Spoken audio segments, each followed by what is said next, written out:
ఉండే కోటరీ వల్ల తాను ఎంతో ఇబ్బంది పడ్డానన్న విజయసాయిరెడ్డి వ్యాఖ్యలకు వైవి సుబ్బారెడ్డి కౌంటర్ ఇచ్చారు.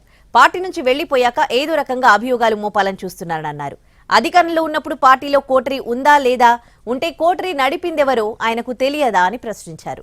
నమస్తే, అస్సలాముఅలైకుం. మీ లలిత జ్యువెలరీ ఈ నెల 19వ తేదీన సికింద్రాబాద్కు వస్తోంది. లలితాలోనే కొనాలని చెప్పడం లేదు, కంపేర్ చేయమంటున్నాను. ఎక్కడ డబ్బులు ఆదా అయితే అక్కడే కొనండి. Kingsway RP road Secunderabad. బంగారు నగలపై తరుగులో 2% 3% తగ్గింపు. వజ్రాభరణాలు క్యారెట్ కు 6,000 తగ్గింపు. పార్టీని సింగిల్ హ్యాండెడ్ గా నేనే మోసాను.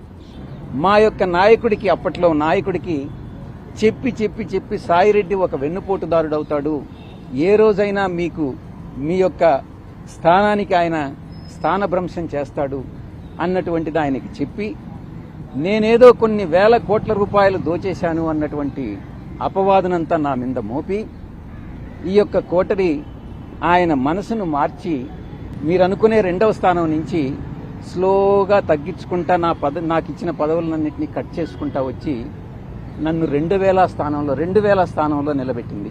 నెంబర్ 2 స్థాయి నుంచి 2000 స్థానానికి పోయాను. నాకు తెలిసి మా పార్టీలో నెంబర్ 2 స్థానం అనేది ఎక్కడా లేదు, ఇప్పుడు లేదు, రాబోయే రోజుల్లో కూడా ఉండదు.